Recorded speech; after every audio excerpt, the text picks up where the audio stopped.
दर्शकों को Malwa mirror channel की ओर से प्रेम भरा नमस्कार। आज हम जिस विषय पर बात करने वाले हैं वह विषय बहुत ही सामयिक है, बहुत ही प्रासंगिक है और जिस विषय पर बात करने से हम और आप अपने परिवारों में, अपने करीबी लोगों में बात करने से कतराते हैं, पर आज समय की पुकार है कि हम उस बात से पीछे ना हटें और अपनी सामाजिक और अपनी नैतिक जिम्मेदारी और राष्ट्रीय जिम्मेदारी को समझते हुए हम उस विषय पर खुलकर बहस करें और उस पर कुछ ना कुछ ऐसा ठोस निकल कर आए जो समाज के और देश के काम आए। दोस्तों, असल में जो भारत की जो सबसे बड़ी खासियत है वो है उसका परिवार सिस्टम, उसकी संस्कृति। और बहुत पहले चाहे लॉर्ड मैकॉले हों या फिर ऐसे बहुत सारे अंग्रेज और पश्चिम के विद्वान हैं, उनका बस एक मानना था कि भारत की जो ताकत है वो भारत की संस्कृति है और भारत की संस्कृति, भारत की वैल्यू बेस्ड सिस्टम है। हमारे जो एथिक्स हैं, हमारे जो सामाजिक और सांस्कृतिक मूल्य, अगर इनको खत्म कर दिया जाए तो भारत का पतन होने में देर नहीं लगेगी। अब तक हम यह इन सब बातों पर सुनते आते थे, हमें लगता था कि कहीं ना कहीं फिक्शन है या जो हमारे पूर्वज हैं या जो हमारे सीनियर हैं वो ऐसे ही कहते हैं, पर अब सब कुछ सामने दिखने लगा है। और इस समय अपने देश की सबसे बड़ी कोर्ट यानी सुप्रीम कोर्ट, सर्वोच्च न्यायालय, एक ऐसी पिटीशन पर विचार कर रही है जिसके हिसाब से, जिसके अनुसार, जिस पर यह फैसला करना है कोर्ट को कि समलैंगिक यानी कि पुरुष से पुरुष विवाह कर सकता है कि नहीं, महिला से महिला विवाह कर सकती है कि नहीं। इस विषय पर बहुत सा मंथन चल रहा है, काफी बहस हो रही है, धर्माचार्य भी अपनी अपनी बात कह रहे हैं। ऐसे में हम ज्योतिष के प्रकांड पंडित कपिल शर्मा काशी महाराज से इसी बारे में बात करेंगे, क्योंकि इस बात का अध्यात्म से भी जुड़ाव है, इस बात का ज्योतिष से भी जुड़ाव है, इस बात का धर्म से भी जुड़ाव है और इन तीनों विषयों पे पंडित जी का काफी गहरी पकड़ है, उनकी काफी गहरा उनका अध्ययन है। इस कारण से आज अपने दर्शकों के लिए हम इस विषय को लेकर आए हैं। पंडित जी, आपको मालवा मिरर चैनल की ओर से नमस्कार और आपका स्वागत है आज के इस शो में। नमस्कार जोरी जी। आज आज हम जो पहला प्रश्न आपसे है वो ये है कि जो धारा 377 जिसमें अप्राकृतिक माना जाता था, पुरुष से पुरुष या महिला से महिला वाला कोई संपर्क होता था उसे, और उसमें सजा भी होती थी, उसमें मुकदमा भी दर्ज होता था, पर अभी ये बात निकल कर आई है कि उसको भी कुछ समय पहले अपने देश में जो उसका ऐसा कानून बन गया कि वो 377, अब वो स्थिति नहीं रही 377 की जो पहले थी। तो इस बारे में आप बताएंगे कि क्या है, असल में क्या हुआ था 377 में? देखिए, ऐसा है कि यहाँ से हम इसको शुरू करें कि ये मामला इतनी जल्दी जल्दी जल्दी जल्दी रोज सुप्रीम कोर्ट में इस पे क्यों बात हो रही है। पहला विषय। दूसरा विषय है कि 2017 या 18 में इस विषय पे सुप्रीम कोर्ट में भी और सभी जगह चर्चा हो रही थी। ये लोग समलिंगिता के कानून बनाने में लगे हुए थे, बनवाना चाहते हैं, अभी भी उसी के प्रयास में लगे हुए हैं। तो ये कौन लोग हैं, उनकी भावनाएं क्या है, ये क्यों करना चाहते हैं साहब। सही मायने में भारतीय सनातन संस्कृति के जो लोग हैं, आप हैं, हम हैं, सनातन संस्कृति के जो लोग हैं, ये काफी सहिष्णु लोग हैं। जब कुछ होता है तो हम लोग तत्काल उस पर रिएक्शन नहीं करते हैं, चलता रहता है चलता रहता है, लोग देखते रहते हैं। जब वो बहुत बड़ा रूप ले लेता है या वो एकदम होने पे ही आ जाता है, जब हमारे समाज में चेतना आती है, तो सही मायने में सहिष्णु लोग तो हम ही हैं। सनातन संस्कृति को मानने वाले लोग ही सहिष्णु हैं। दूसरा विषय कि धारा 377 का जो, उसमें कुछ परिवर्तन कर दिए गए हैं, या उसको अपराध की श्रेणी में रख रहे हैं या नहीं रख रहे हैं, या रख रहे हैं तो कितना रख रहे हैं, ये न्यायपालिका का विषय है। अब ये जो समलैंगिकता वाला विषय आया है, मेरा अपना मानना है जोहरी जी कि आज एक बहुत दुर्भाग्यपूर्ण दिन है कि हमको ऐसे क्षुद्र विषय पे बात करना पड़ रही है, हमको चर्चा करना पड़ रही है इसे क्षुद्र विषय पे। ये एक दुर्भाग्यपूर्ण दिन है कि जो एक विकृति है, एक मानसिक विकृति है ये, और इस विकृति को लेके मुझे मेरे कुछ मित्रों ने बताया कि भाई 20 के आसपास पिटिशंस माननीय उच्चतम न्यायालय में लगी है, सुप्रीम कोर्ट में लगी है। तो ये 20 पिटिशन लगाने वाले लोग क्या है और उनके तथ्य क्या है, किस आधार पर उन्होंने लगा दिए हैं? वो चाहते हैं कि दो पुरुष एक साथ रहें, समलैंगिक रहे और उनको विवाह करने की अनुमति दे दी जाए। उसमें हास्यास्पद बात देखिए कि कहीं ऐसी बात हुई है उसमें कि भाई कौन पति होगा और कौन पत्नी होगा, इसको लेके भी कोई प्रतिवाद है उसमें। उस पर दूसरा विषय ये भी है कि वो बच्चा अडॉप्ट करना चाहते हैं, तो जब तक उनको प्रमाण पत्र नहीं मिलेगा, मैरिज सर्टिफिकेट नहीं मिलेगा, तो वो बच्चा अडॉप्ट नहीं कर सकते। इसलिए उनको ये समलैंगिकता को, जो ये कुकृत्य है, जो एक अपराध है, वो चाहते हैं कि इसको सामाजिक स्थिति के अंदर मान्य कर लिया जाए। बताइए आप, अब ये कहाँ की सही बात है? ये यानी इस तरह का कानून अगर बनता है तो हमारा देश कहाँ जाएगा, हमारी संस्कृति कहाँ जाएगी? एक बात बताइए कि आज आप धर्माचार्य लोग हैं, आप लोगों से उम्मीद है, राष्ट्र को, हम सबको ये रहता है कि धर्म के ऊपर कभी कोई बात आएगी, धार्मिक चेतना पर कोई प्रहार होगा या किसी तरह का ऐसा काम होगा जो संस्कृति का सत्यानाश करता है, तो उस पर आप लोग कुछ ना कुछ कहेंगे, आप लोग अपना रिएक्शन देंगे। अब एक बात बताइए कि आज हमारे देश में बहुत सारी समस्याएं हैं। हमारे देश में जनसंख्या का इतना बड़ा मुद्दा है, जनसंख्या विस्फोट हो रही है। हमारे देश में भ्रष्टाचार एक बहुत बड़ा मुद्दा है, हमारे देश में आतंकवाद एक बहुत बड़ा मुद्दा है, और इसके अलावा इतनी सारी समस्याएं हैं इस देश में जिनके ऊपर विचार करना जरूरी है। तो ऐसे में आपको क्या लगता है कि सुप्रीम कोर्ट को ऐसी क्या जल्दी है कि इसी विषय पर सबसे ज्यादा ध्यान दिया जा रहा है, बाकी सारे विषय सब गौड़ हो गए हैं? जैसे कि यही विषय राष्ट्रीय आपदा का विषय हो, जैसे कि कोई देश में अगर ये इस विषय पर डिसीजन नहीं हुआ तो कोई नेशनल कैलेमिटी आ जाएगी, कोई बड़ा भूकंप आ जाएगा। तो इसके बारे में क्या कहना चाहेंगे आप? देखिए, इसके पीछे कहीं ना कहीं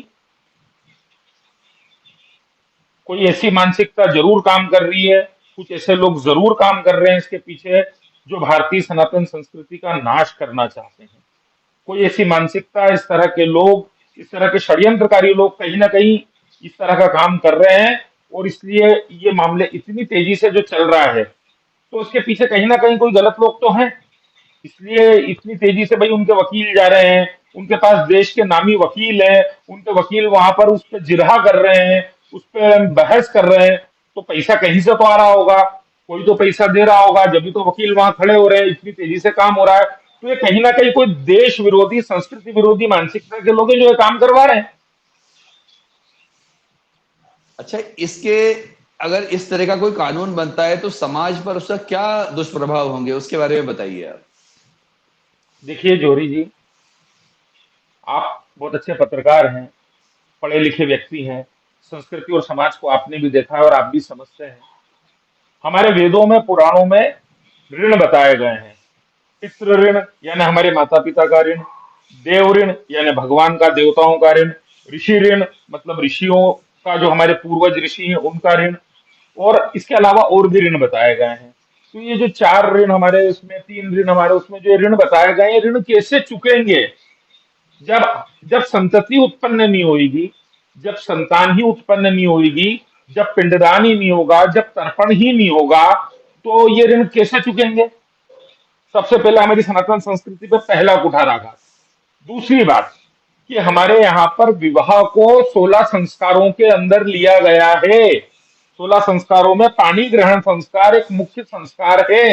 अब इस संस्कार के बाद मनुष्य एक नई जीवन को शुरुआत करता है, विवाह होता है, विवाह होने के बाद में फिर वो आगे उसकी संतान उत्पन्न होती है, संतान उत्पत्ति के बाद में उसमें दूसरी सब व्यवस्थाएं पारिवारिक सामाजिक जुड़ती हैं। जब संतान उत्पन्न ही नहीं होगी तो समाज कहाँ जाएगा? पहली चीज। दूसरी चीज, पुरुष पुरुष के साथ रह ले, महिला महिला के साथ रह ले, ये मानसिक विकृति के अलावा क्या है?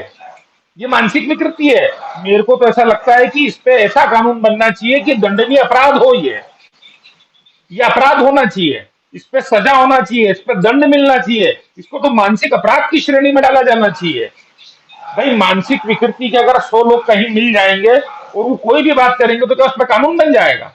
वो जाके अगर सुप्रीम कोर्ट में कोई पिटीशन दायर कर देंगे तो क्या इस पर कानून बन जाएगा? भाई भारतीय सनातन संस्कृति में तो विवाह जैसे पवित्र बंधन को भी वैराग्य का कारण माना गया है कि विवाह से मनुष्य जब विवाह हो जाता है उसके बाद वो मुक्ति के मार्ग की ओर बढ़ने लगता है, क्योंकि उसकी शारीरिक और मानसिक इच्छाओं की तृप्ति हो जाती है, उसके मनोवैज्ञानिक कारण है, संतान उत्पन्न हो जाती है, जिम्मेदारी का बोध हो जाता है। जी। अब एक बात थी कि समस्या के बारे में बात करना तो बहुत आसान होता है, समस्या को गिनाना भी बहुत आसान होता है, समस्या के पीछे कौन लोग हैं इनके बारे में भी बात करना आसान है। आप दर्शकों के लिए बताना बहुत जरूरी है कि जॉर्ज सोरोस नाम का एक पश्चिम अमेरिकन आदमी है जिसने डिसमेंटलिंग ग्लोबल हिंदुत्व यानी कि DGH नाम के एक बहुत बड़ा जो मल्टी मिलियन और बिलियन का उसने एक प्रोजेक्ट चलाया है जिसमें उसका कहना यह है कि मैं हिंदुत्व की संस्कृति को खत्म कर दूंगा, सनातन की संस्कृति को खत्म कर दूंगा, और उसके लिए वो सब तरह के लोगों को फंडिंग कर रहा है और वो उसी का एक पार्ट ये भी हो सकता है। पर सवाल ये है महाराज कि आज हम पत्रकार लोग या समाज के दूसरे लोग हम सब अब गलतियां बता रहे हैं, आपने भी गलतियां बता दी, पर ऐसे में आपके ऊपर सबसे पहला प्रश्न हम लोगों का, प्रेस का या मीडिया का उठता है कि आप क्या कर रहे हैं इस बारे में, आपके पास क्या समाधान है इसके लिए, और क्या आप लोग सिर्फ जो है इसकी समस्या को बताकर ही अपने जो आपका जो रोल है उसकी इतिश्री कर लेंगे, या फिर उसके आगे का भी कोई योजना है धर्माचार्यों के पास जो होनी चाहिए? ये सबसे जरूरी प्रश्न है आज के इस जो हमारा शो है इसका। देखिए जोरी जी, सबसे पहली बात कि हम सिर्फ गलतियां गिना रहे हैं या दोष दे रहे हैं ऐसा नहीं है। अपनी अपनी जगह सभी धर्माचार्य सनातन संस्कृति के लिए निरंतर काम कर रहे हैं। जो युवा धर्माचार्य हैं, जो युवा धर्म को समझने वाले धर्माचार्य हैं, जिनका अच्छा अध्ययन है, वो लोग भी काम कर रहे हैं। मैं आपको बताता हूं कि ये विकृतियां कहां से आई, कैसे आई, और हम लोगों ने इस पे क्या काम किया, मैं आपको वो भी बताऊंगा। देखिए, समलैंगिकता कहां से आई, तो इसका जवाब दे पाना बहुत मुश्किल होगा कि समलैंगिकता की शुरुआत कब से हुई, समलैंगिकता कब से तेजी से प्रचलन में आने लगी। समलैंगिकता मुगल काल की एक विकृति है, ये मुगल काल से आई, ये मुगलों से आई है, ये हमारे यहाँ के आक्रांताओं से आई है। हमारे देश में यह समलैंगिकता वाला कोई विषय कभी भी नहीं था। अगर मान लीजिए गलती से कोई ये कहता है कि महाभारत के अंदर ब्रहन लला का आया है, तो ब्रहन लला का जो रोल उसमें है या जो उसका व्यक्तित्व उसमें ब्रहन लला का बताया गया है, आप ध्यान कीजिए कि हमारे महू में भी, आसपास भी एक किन्नर समाज होता है। किन्नर समाज गे नहीं होते हैं और वो बहुत पवित्र होते हैं। उनके अंदर गुरु शिष्य परंपरा चलती है, उनके अंदर माँ बेटी परंपरा चलती है। किन्नर समाज की एक हमारे महू में एक बहुत फेमस थी, रेखा बुआ जी। मैं बाजार में रेखा मुझे भाई, कहीं मिलती हाँ। थी या सड़क पे कहीं मिल जाती थी या किसी विवाह समारोह में मिलती थी, तो मैं भी उनके चरण छू के आशीर्वाद लेता था। वो बोलती थी कि भाई मेरे गुरु ने मुझे ये बताया है और अब मैंने मेरे इतने शिष्य बनाए हैं। ये उनकी पवित्रता थी, उन्होंने कभी इस तरह की कोई गंदगियां नहीं की हैं। पहला विषय। हम लोगों ने समाज के लिए क्या किया? देखिए, मैं मेरी स्वयं की बात करता हूं, दूसरों लोगों पे टिक्का टिप्पणी नहीं करता। हम लोग हमारी वैदिक संस्कृति, वैदिक परंपरा को बचाए रखने के लिए निरंतर प्रयासरत हैं। जितने भी बच्चे वेद, पुराण, धर्मशास्त्र, ज्योतिष,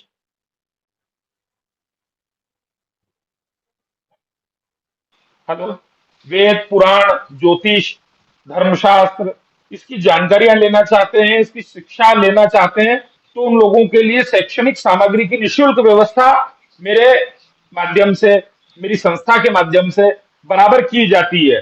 कई विद्यापीठों में हम लोग निरंतर खाद्य सामग्री उपलब्ध कराना, उनको शैक्षणिक व्यवस्थाएं उपलब्ध कराना, ये काम हम लोग कर रहे हैं। आपको ये भी समझना पड़ेगा कि मुगलों से ज्यादा नुकसान हमारे देश को ब्रिटिश ने किया, ब्रिटिशन ने किया, अंग्रेजों ने किया। इन लोगों ने मुगलों से ज्यादा हमारे देश को नुकसान पहुंचाया है। इन लोगों ने हमारी शिक्षा प्रणाली को तोड़ मरोड़ के रख दिया। हम लोगों ने कई बार सार्वजनिक जगहों से भी, मीडिया के माध्यम से भी, हमारी सरकारों से ये निवेदन किया है कि आप लोग हमारे पाठ्यक्रम के अंदर गीता जी, जो श्रीमद् भगवत गीता है, श्रीमद् भगवत गीता को ऐड कर दीजिए। क्या गरुड़ पुराण पे ये जितने भी कथावाचक हैं, ये सब श्रीमद् भागवत कथा करते हैं, शिव पुराण करते हैं। गरुड़ पुराण 18 पुराणों में से एक है, परंतु उसको ऐसा बना दिया गया है कि जब किसी के यहाँ कोई की मृत्यु होती है, कोई शांत होता है, उसी समय गरुड़ पुराण पढ़ी जाती है और बाद में उसको बांध के रख देते हैं। गरुड़ पुराण को अशुभ माना जाता है।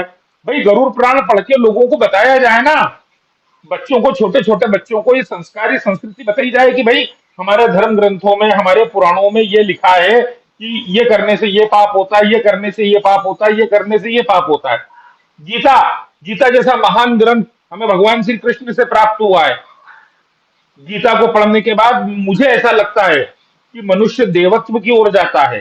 गीता को समझने के बाद, गीता को अपने जीवन में उतारने के बाद मनुष्य देवत्व की तरफ जाता है। हम लोग उस पर काम कर रहे हैं, बराबर काम कर रहे हैं, समाज में हम चेतना लाने का भी काम कर रहे हैं, लोगों से मिल भी रहे हैं। आज आप और मैं इस विषय पे चर्चा कर रहे हैं, ये भी उसी का एक अंग है, ये भी उसी का एक हिस्सा है कि समलैंगिकता पे मुझे भी चिंता है, आपको भी चिंता है कि इस तरह का अगर कोई कानून बनता है तो ये हमारी संस्कृति के ऊपर ऐसा कुठाराघात होगा कि उसके बाद हमारे देश में सिर्फ विकृति, विकृति और विकृति ही होगी अगर इस तरह का कानून बनता है तो। और ये एक मानसिक अब विकार ये है। बताइए कि जी ज्योतिष या अध्यात्म में इसका क्या हल, क्या है, इसका सॉल्यूशन क्या है? देखिए, ज्योतिष में सबसे महत्वपूर्ण मैं आपको बता दूं कि चंद्रमा से मन देखते हैं, बुध से बुद्धि देखते हैं, और राहु से पाप बुद्धि, और पाप बुद्धि को आगे बढ़ाने की व्यवस्था देखते हैं। तो किसी किसी की पत्रिका में चंद्र राहु बुध ये मिलके ये होने का योग बना देते हैं, या लेस्बियन होने का योग बना देते हैं। किसी की पत्रिका में चंद्र बुध शनि मिलके लेस्बियन होने का, गे होने का योग बना देते हैं। किसी की पत्रिका में राहु शुक्र चंद्र बुध मिलके लेस्बियन होने का योग बना देते हैं, या इनके दृष्टि संपर्क से, या इनके भाव संबंध से भी इस तरीके के योग बनते हैं। और जब ये योग बनते हैं तो उस मनुष्य के अंदर एक मनोविकृति आने लगती है। जब वो मनोविकृति आने लगती है तो वो उस मनोविकृति की तरफ इतना निर्लज होकर आगे बढ़ जाता है कि वो उसे सही समझने लगता है। तो भारतीय ज्योतिष परंपरा में, वैदिक ज्योतिष परंपरा में इस तरह के योग भी हैं और इस तरह के योगों के निदान के तरीके भी हैं। चमत्कारिक रूप से लाभ होगा अगर लोग ज्योतिष के माध्यम से भी, अगर ये इस तरह के जो दोष हैं इस पर अगर चर्चा करेंगे तो मैं आपको इसके ऊपर एक अलग से एक जानकारी दे दूंगा, एक आर्टिकल बना के दे दूंगा, इसमें लाभ होगा।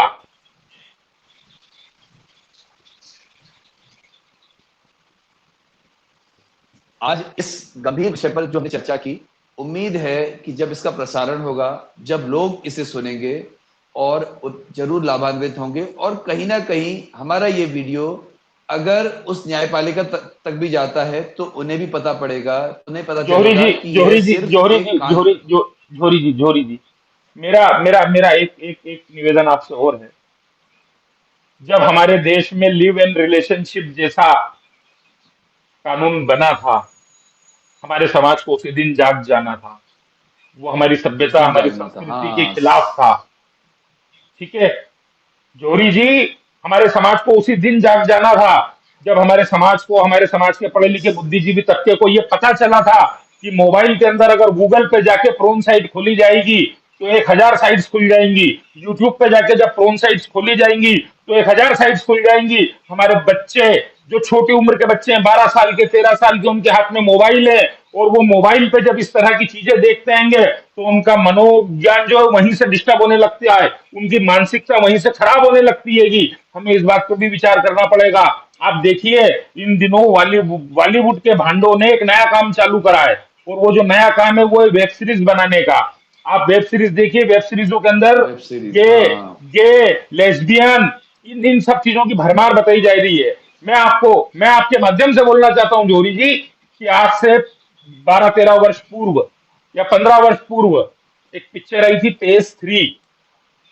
पेज 3 पिक्चर एक पत्रकार के जीवन पे बनी हुई पिक्चर थी। उस पिक्चर के अंदर जितनी विकृति दिखाई गई है उतनी विकृति किसी फिल्म में नहीं दिखाई गई होगी। छोटे छोटे बच्चे और एक बड़ा व्यवसायी उनके साथ अनर्गल हरकतें कर रहा है, वो उस पिक्चर में दिखाया गया था। वो पिक्चर एक तरह से समाज को जगाने के लिए सच्चाई भी थी। किंतु अब जो चीजें आ रही हैं बॉलीवुड के माध्यम से, बॉलीवुड का बहुत बड़ा हाथ हमारे समाज को विकृत करने में है, हमारे युवाओं को विकृत करने में है। तो ऐसे में क्या हमें अपने जो युवा वर्ग है, जो हमारा आने वाली पीढ़ी है, क्या उसको हमें यह कहना चाहिए कि बॉलीवुड से भी सावधान रहे? बॉलीवुड के बॉलीवुड इस देखने जो नहीं, षड्यंत्र है। बॉलीवुड से सावधान रहना समस्या का पूर्ण समाधान नहीं है। समस्या का जो पूर्ण समाधान है वो ये है कि हमारे युवाओं को, हमारी मातृशक्तियों को, मेरी बहनों को, इन सब लोगों को वापस से पूर्व की ओर लौटना पड़ेगा। जो पश्चिम की ओर जा रहे हैं ना, जो पश्चिम की ओर जा रहे हैं, इनको पश्चिम छोड़ के पूर्व की तरफ आना पड़ेगा, हमारे ज्ञान की तरफ आना पड़ेगा। देखिए, ज्ञान का सूर्य हमेशा पूर्व से उदय हुआ है। पाश्चात्य संस्कृति ने सिर्फ अंधेरा दिया है, पाश्चात्य संस्कृति ने सिर्फ अंधेरा दिया है। तो हमारे युवाओं को सनातन से जुड़ना पड़ेगा, हमारे धर्म ग्रंथों को युवाओं को पढ़ना पड़ेगा, हमारी धार्मिक मान्यताओं को युवाओं को जानना पड़ेगा। हमारा धर्म पूरी वैज्ञानिकता पे खड़ा हुआ है, तो युवाओं को आना पड़ेगा, धर्म से जुड़ना पड़ेगा, ग्रंथों का अध्ययन करना पड़ेगा। आपके माध्यम से बोलना चाहता हूं कि हमारे यहाँ पे गुरु शिष्य परंपरा, गुरुकुल परंपरा को फिर से जीवंत करना पड़ेगा, जब हम ऐसी मनोविकृतियों से बच पाएंगे।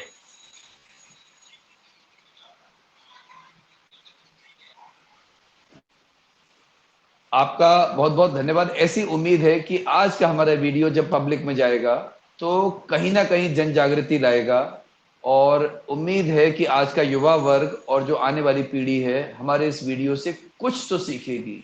अगर आज पंडित जी ने 50 बातें बताई हैं, उसमें से 5 का भी अनुसरण कर लिया, तो ये संस्कृति भी बच जाएगी और बच्चों का भी, उनके परिवारों का भी अच्छा होगा। और हमारा देश जौहरी अगर फिर जी, से विश्व गुरु बनना है तो संस्कृति को।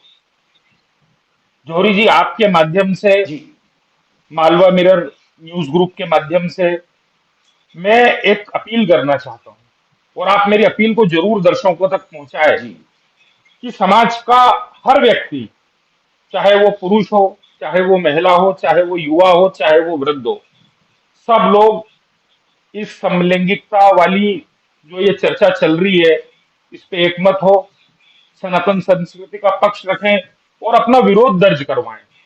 सोशल मीडिया के माध्यम से व्हाट्सएप पे छोटे छोटे वीडियो बना के डालें।